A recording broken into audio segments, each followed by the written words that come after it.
प्रतापगढ़ नाम के एक राज्य में रामबली नाम का एक गरीब लकड़हारा रहता था। रामबली बहुत ही चतुर, चालाक और बुद्धिमान था, किंतु वो एक भला आदमी था। अपनी गरीबी की अवस्था में भी वो सुख और संतोष से अपना जीवन व्यतीत कर रहा था।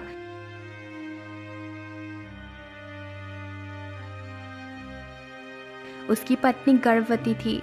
एक दिन वो अपने पति से कहने लगी, सुनिए जी, आज हलवा खाने का बड़ा ही दिल कर रहा है, मगर घर में तो कुछ भी नहीं है, ना बेसन, ना घी और ना गुड़। आप ये सब चीजें किसी तरह से ले आइए तो हम दोनों हलवा खा सकेंगे। अरे चिंता मत कर भाग्यवान, मैं अभी बाजार से जाकर ये सारी चीजें ला देता हूँ, है ना? मैं लेकर आता हूँ। जब रामबली अपनी झोपड़ी से बाहर निकला तो वो मन ही मन सोचने लगा, हे भगवान, मैंने अपनी पत्नी से ये तो कह दिया कि मैं सारी चीजें लेकर आता हूँ, लेकिन कैसे लाऊं और कहां से लाऊं? अरे मेरी जेब में तो एक फूटी कौड़ी भी नहीं है। ये क्या हो गया? अब क्या करूं? वो सोचने लगा। हाँ, चलो अपने पड़ोसी सूर्य सिंह के पास चलता हूँ, वो जरूर मुझे कुछ पैसे उधार दे देगा। हाँ। जब रामबली अपने पड़ोसी के घर पहुंचा तो पड़ोसी ने कहा, अरे तुम रामबली, आओ आओ आओ भाई, आओ आओ आओ। और क्या हाल चाल है? और भाभी कैसी है? सब कुछ ठीक है। और भाई क्या हाल चाल है आपके? चलो, मैं ये कह रहा था कि क्या है ना कि अचानक से कुछ रुपयों की जरूरत पड़ गई है। सोचा तुमसे उधार ले लूं, बाद में चुका दूंगा। तुम तो पड़ोसी हो, तुम मदद नहीं करोगे तो भला कौन करेगा? पड़ोसी सूर्य सिंह मन ही मन सोचने लगा, हाँ, ये ससुरा गरीब भला कहाँ से चुकाएगा उधार? बड़ा आया उधार चुका देगा। अगर इसे उधार दे दूंगा तो वापस मिलने की उम्मीद तो छोड़नी ही पड़ेगी। ये सोचकर वो बोला,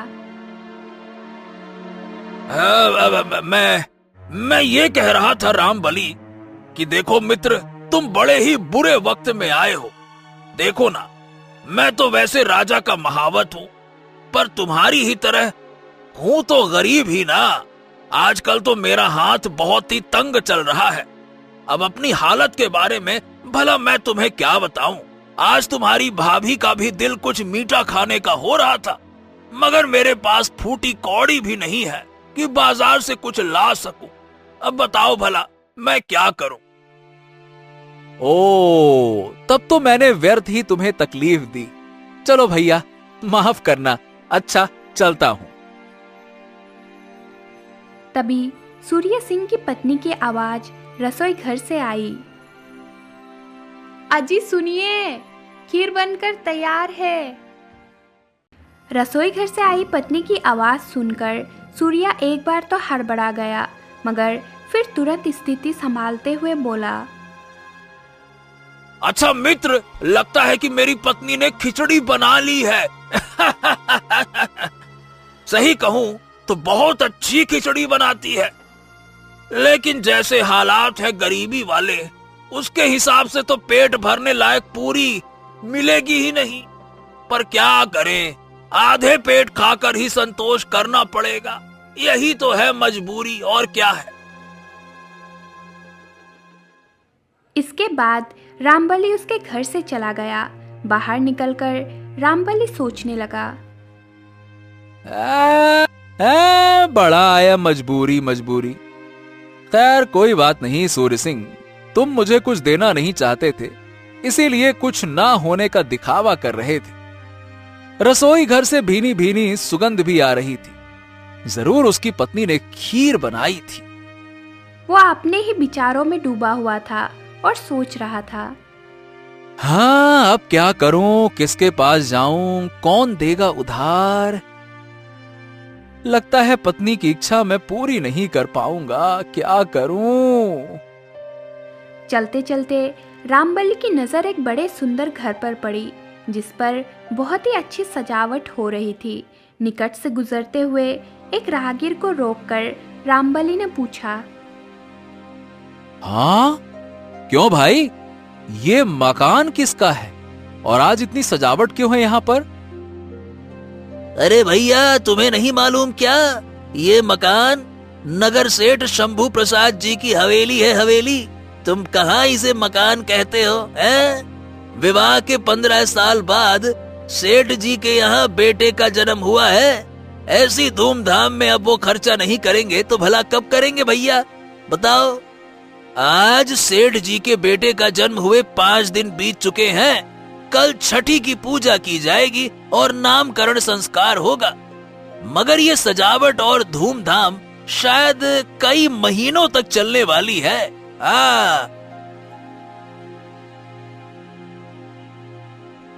ओ, यानी कल यहाँ दावत होने वाली है। मगर मेरी पत्नी रामवती की इच्छा तो आज हलवा खाने की है। अब क्या करूं? रामबली मन ही मन कुछ तरकीब सोचने लगा। कुछ ही क्षणों में उसके मन में एक उपाय आया और उसकी आंखें चमकने लगी। वहां से निकलकर वो सीधा बाजार गया और एक बेसन के व्यापारी के पास जा पहुंचा और व्यापारी से कहने लगा, राम राम सेठ जी, राम राम। सेठ जी, गोदाम में कितनी बोरियां बेसन की होंगी? राम राम भैया, कहाँ से आए हो? मैं सेठ शंभू प्रसाद जी के यहाँ से आया हूँ। कल उनके लड़के का नामकरण संस्कार है ना। ओ अच्छा अच्छा अच्छा अच्छा, लड़का हुआ है सेठ जी को। अरे वाह वाह वाह वाह, तब तो हमारी तरफ से बधाई बोलना। और हाँ, बताओ कितनी चाहिए ये तो मुझे भी नहीं पता। मुझसे तो केवल इतना कहा है कि लाल सूरज बेसन वाले के यहाँ से पता कर लेना कि गोदाम में कितनी बोरियां हैं और थोड़ा सा बेसन नमूने के तौर पे लेते आना, बस इतना कहा है। देखो भाई, गोदाम में रखना तो हमारा धंधा नहीं है। इस हाथ लेते हैं और उसी हाथ भेज देते हैं। फिर भी समझ लो कि कम से कम 30-40 बोरियां तो होंगी ही होंगी, और इतने में सेठ जी का काम चल ही जाएगा। और क्या, जहां तक रही नमूने की बात, वो मैं अभी दिलवा देता हूँ, निश्चिंत रहो।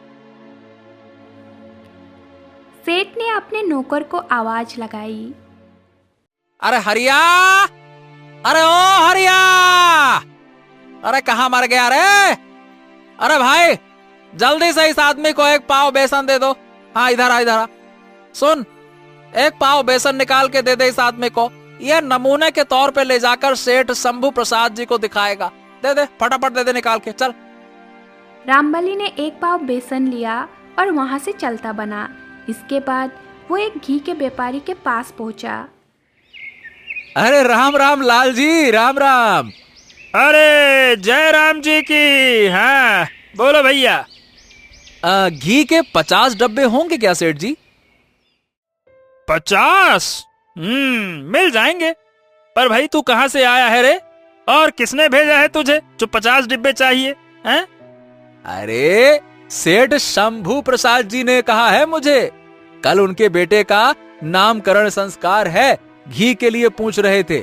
उन्होंने कहा था कि खुला डिब्बा देखकर थोड़ा सा घी नमूने के तौर पे लेते आना, बस वही इसीलिए आया हूँ।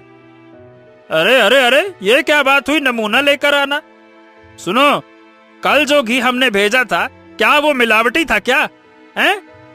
जाकर कह देना अपने सेठ से, अपने से लेना है तो ले, नहीं तो ना ले। अपन नमूना बमूना नहीं देते हैं। बड़े आए, नमूना चाहिए घी का। अरे घी कोई नमूना है क्या जो लेके जाओगे? जाओ। उसकी बात सुनकर रामबली हैरान रह गया और चुपचाप वहां से खिसक गया। नगर में घी के और भी व्यापारी थे। रामबली एक अन्य घी के व्यापारी के पास पहुंचा और उसे सारी बात बताई। शंभू प्रसाद जी ने हमें याद किया, ये तो हमारे लिए सम्मान की बात है। अरे अरे तुम जरा ठहरो, मैं नमूने के तौर पर घी तुम्हें अभी देता हूँ। फिर सेठ ने एक बर्तन में रामबली को नमूने के तौर पर थोड़ा सा घी दे दिया। रामबली बड़ा खुश होकर वहाँ से चला गया।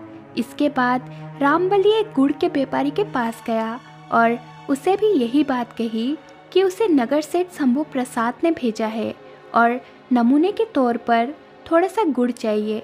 सेठ ने फटाफट बड़ी खुशी से एक डेली गुड़ रामबली को देते हुए कहा, अरे तो जल्दी कर ले भाई, जल्दी ये ले, एक ढेली ले ले। बिल्कुल चोखा गुड़ है, चोखा। और जल्दी लौट कर बताना कि गुड़ की कितनी बोरियां भेज दूं। फटाफट बताना ताकि मिठाई बनाने में देर न हो जाए।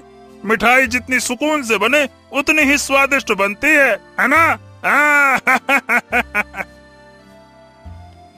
रामबली गुड़ की ढेली लेकर वहाँ से चला गया। अब हलवा बनाने का सारा सामान उसके पास इकट्ठा हो चुका था। वो शाम के समय अपने घर पहुंचा और अपनी पत्नी को सारा सामान दे दिया। अरे वाह, आप तो सारा सामान ले आए। मैं तो सोच रही थी कि आज मेरा ये इच्छा दिल में ही रह जाएगी। चलिए मैं फटाफट हलवा बना देती हूँ। पत्नी ने झटपट हलवा बनाकर तैयार कर दिया।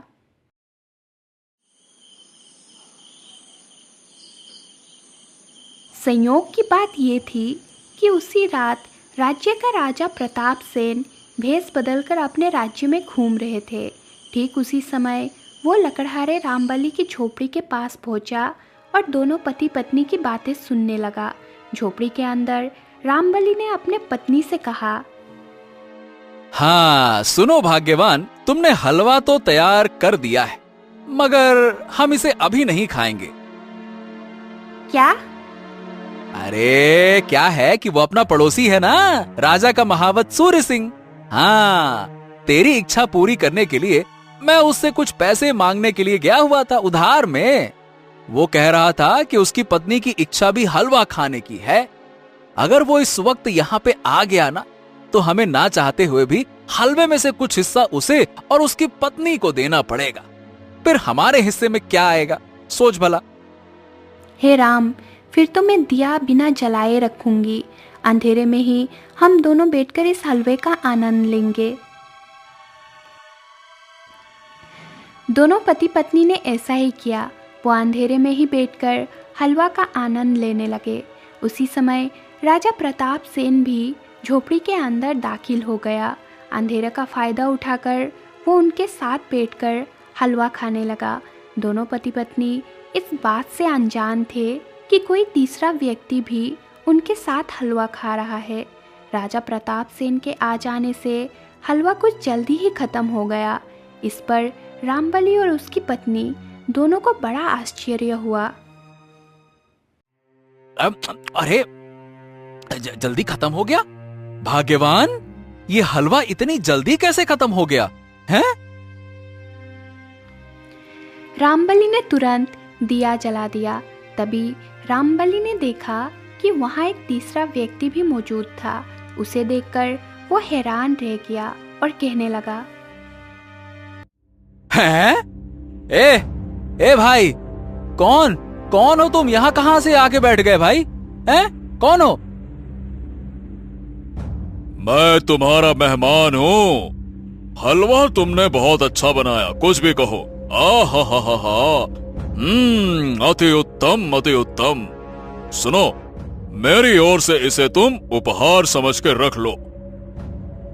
ओह नहीं भाई, नहीं, अभी तुमने खुद ही कहा कि तुम हमारे मेहमान हो और मेहमानों से हम कुछ ले लें। आहा, ऐसा सवाल ही नहीं उठता है। बस दुख इस बात का है कि तुमने चुपचाप हलवा खा लिया भैया। मेरी पत्नी के लिए वो कम पड़ गया। मेरी पत्नी हलवा के लिए कितनी लालायित थी। अरे बड़ी मुश्किल से कुछ उपाय करके, जड़ जुगाड़ करके हलवे का सामान इकट्ठा किया था। मेरी पत्नी ने बड़ी मेहनत करके बनाया था। खैर कोई बात नहीं। उसकी बात सुनकर राजा को आश्चर्य हुआ और उन्होंने कहा, अच्छा, वाह, बहुत जड़ जुगाड़ करके तुमने सामान इकट्ठा किया था। बताओ अच्छा, किस जुगाड़ से और किस प्रकार से तुमने सामान इकट्ठा किया? राजा के प्रश्न के उत्तर में रामबलि ने बिना झूठ बोले सारी बातें सच सच बताई कि कैसे उसने बेसन, घी और गुड़ का इंतजाम किया, और फिर बोला, हाँ, और अब सारा सामान खत्म हो गया, अब हलवा और नहीं बनाया जा सकता। ओ तो ये बात है। देखो, मुझे माफ करना मित्र, मैं मजाक में तुम पति पत्नी की इच्छा पूरी करने में बाधक बन गया, और अब तो तुम मुझसे स्वर्ण मुद्राएं भी लेने को तैयार नहीं हो। किंतु मैंने तुम्हें मित्र कहा है, इसीलिए मेरी एक बात मानो। कल सुबह तुम महाराजा प्रताप सेन के दरबार में जाना, वो अवश्य ही तुम्हारी कोई ना कोई सहायता करेंगे, ठीक है ना? जरूर जाना, याद से। इतना कहकर राजा प्रताप सेन वहां से चले गए। महल में आकर उन्होंने अपना शाही भेष पहना और अपने एक पहरेदार को आदेश दिया, सुनो, कल एक गरीब आदमी महल में आएगा जिसका नाम रामबलि है। उसे बिना किसी रोक टोक के और सम्मान के साथ मेरे सामने प्रस्तुत किया जाए, ठीक है ना? जो आज्ञा महाराज।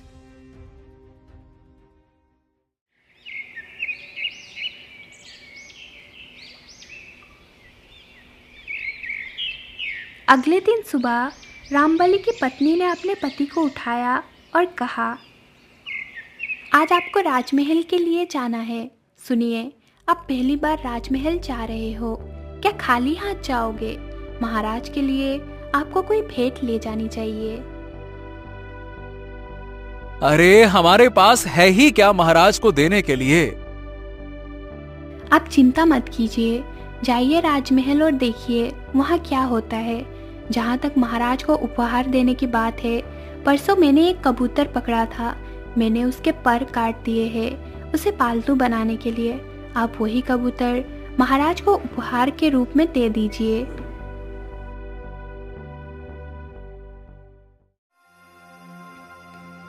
रामबलि अपनी पत्नी की बात मानकर राजमहल की ओर चल दिया। ठीक उसी समय राजमहल के पहरेदार ने राजा प्रताप सेन से कहा, महाराज, एक दूत आपसे मिलना चाहता है। दूत को महाराज के सामने प्रस्तुत किया गया। महाराज की जय हो। मैं चारुदत्त, सुल्तानगढ़ के राजा का राजदूत हूँ। हमारे महाराज ने आपके लिए एक पैगाम भेजा है। बताओ क्या पैगाम है, सुनाओ हमें। महाराज, ये पैगाम सांकेतिक है जो आपको समझना होगा और उसका उत्तर देना होगा। ये कहते हुए दूत ने खड़िया से फर्श पर एक गोल घेरा बना दिया और जेब से कुछ गेहूं के दाने निकालकर उस गोल घेरे के चारों ओर फैला दिया। इसके बाद वो राजा से बोले, महाराज, यही पैगाम है हमारे राजा का आपके लिए। अब आप इसका क्या उत्तर देना चाहते हैं, बताइए। ये देखकर महाराज सोचने लगे, ओफो, इस दूत ने तो हमें मुश्किल में डाल दिया। सुल्तानगढ़ हमारे राज्य से 30 गुना ज्यादा शक्तिशाली और विशाल है। उसके राजा सुल्तान सिंह को अप्रसन्न भी तो नहीं किया जा सकता। किसी भी तरह से इस पहेली का हल तो निकालना ही होगा। राजा के समझ में इस पैगाम का कोई उत्तर नहीं आ रहा था। उन्होंने अपने महामंत्री से कहा, बताइए पैगाम का क्या अर्थ है।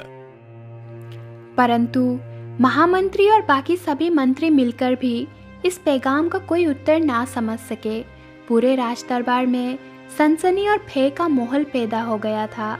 मंत्री ने राजा से क्षमा मांगते हुए कहा, महाराज, मुझे क्षमा कीजिए, लेकिन सुल्तानगढ़ के राजा का यह संदेश मेरी समझ से बाहर है और बाकी दरबारी भी इसका कोई अर्थ नहीं निकाल पा रहे हैं।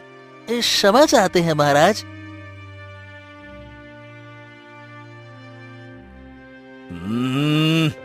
अब हम क्या करें? इस पैगाम का क्या उत्तर दें इस राजदूत को? तभी राज दरबार में रामबलि का आगमन हुआ। रामबली ने महाराज को प्रणाम किया और राजा को देखते ही रामबली समझ गया।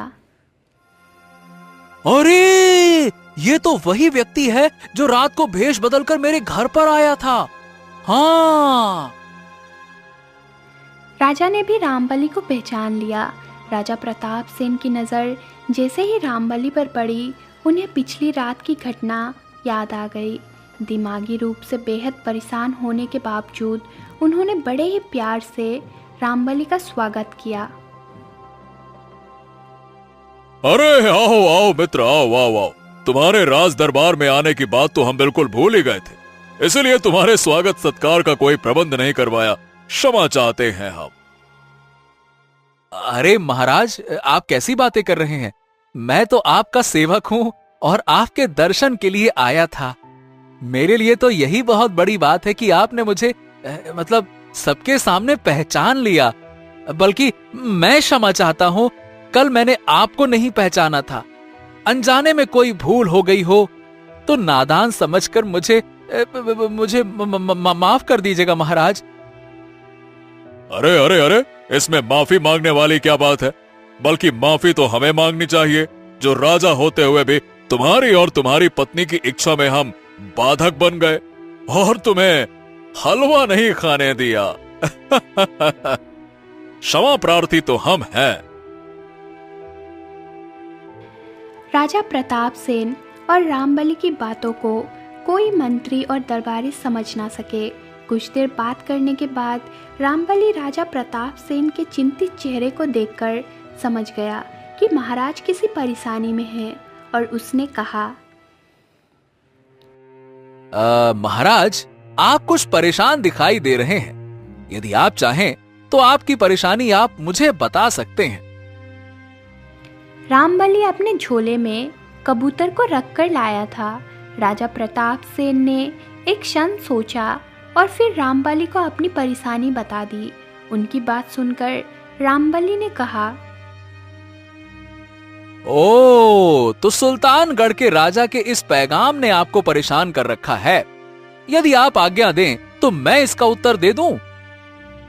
अगर तुम ऐसा कर पाए तो हम तुम्हें बहुत बड़ा उपहार देंगे। चलो। रामबली ने अपने झोले में से कबूतर निकाला और उसे घेरे के बीच में छोड़ दिया। कबूतर एक क्षण के लिए रुका और फिर इसके बाद उसने फटाफट सारे गेहूं के दाने चुग लिए। थोड़ी ही देर में कबूतर सारा दाना खा चुका था। यह देखकर सुल्तानगढ़ से आए हुए राजदूत ने महाराज से कहा, धन्यवाद महाराज, मुझे अपने पैगाम का उत्तर मिल गया। अब मैं यहाँ से जाता हूँ। दूत के जाने के बाद महाराज ने रामबली से पूछा, एक बात बताओ रामबली, ये कबूतर तुम किस लिए लाए थे? महाराज, मैं इसे आपको उपहार के रूप में देने के लिए लाया था, किंतु मुझे खुशी है कि ये आपकी परेशानी को हल करने का माध्यम बन गया। बात यह है कि महाराज, मैं पहली बार आपके दर्शन के लिए आ रहा था, इसीलिए मेरी पत्नी रामवती ने कहा कि भाई खाली हाथ महाराज के दर्शन के लिए जाना ठीक नहीं है, तो मैंने यही कबूतर उपहार के रूप में लाने का निश्चय किया। राजा ने बड़ी खुशी से रामबली का उपहार स्वीकार किया और फिर कहा, बहुत अच्छे, बहुत अच्छे। लेकिन एक बात और बताओ रामबली, तुमने सुल्तानगढ़ के राजा सुल्तान सिंह के पैगाम का क्या अर्थ लगाया और उसका जो तुमने उत्तर दिया वो क्या था? अरे वो तो बहुत मामूली सी बात है महाराज। सुल्तानगढ़ के राजा का वो गोल घेरा वो आपका राज्य था और उसे आपका राज्य मानकर गेहूं के दानों को फैलाकर अपनी सेना द्वारा आपके राज्य को चारों ओर से घेर लेने का संदेश भेजा था और राज्य पर आक्रमण करने का इरादा था उनका। मैंने कबूतर को गोल घेरे में छोड़ दिया, उसने सारे गेहूं के दाने साफ कर दिए, ये संदेश देने के लिए कि हमारी सेना इतनी बुलंद है कि वो उनकी सेना को गेहूं के दाने की तरह साफ कर देगी। अब समझ जाओ।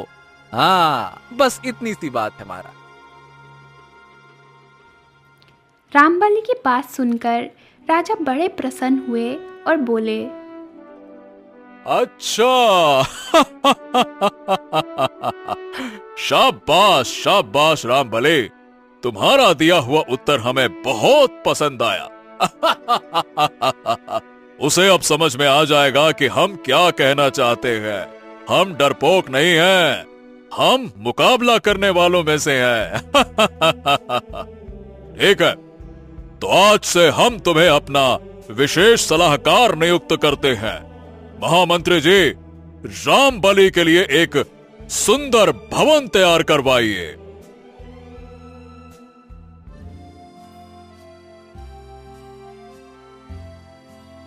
उस दिन के बाद से रामबली राजा का विशेष सलाहकार बनकर अपना जीवन बिताने लगा।